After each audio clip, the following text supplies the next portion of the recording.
Nagpatuloy ang laban ng Team Pilipinas sa 9th Asian Winter Games nitong Miyerkules. Ating balikan ang mga naging resulta ng kanilang mga laro sa Harbin, China.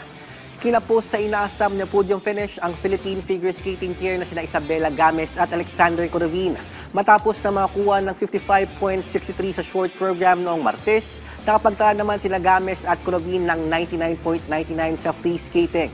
Sa kabuuan, 155.62 ang naging score ng ating mga pambato na sapat para sa ika-4 na pwesto.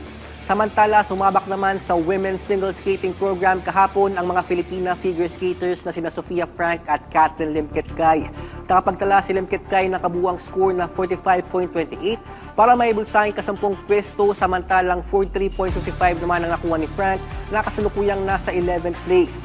Punteriya nila Frank at Limketkay na mapataas pa ang kanilang rankings sa kanilang pagsalang naman sa women's single free skating mamayang hapon. Bukod sa mga Pinay women figure skaters, sasalang din mamaya si Paolo Bromeo para naman sa kanyang men's single free skating. Para naman sa curling, bigo ang ating women's team sa kanilang round-robin games kahapon kontra China sa score na 5-9, gayon din sa South Korea sa score na 3-11. Ngayong umaga ang huling laban ng women's team sa round-robin kung saan makakatunggal nila ang Chinese Taipei. Wagi naman ang ating men's team laban sa kanilang huling group stage kontra sa Chinese Taipei sa score na 11-3. Dahil dito, pasok na sila sa qualification rounds, bit-bit ang kartadang 3 wins at 1 loss. Makakarap ng ating men's team ang Japan mamayang gabi para tangkain na makaabante sa semifinals.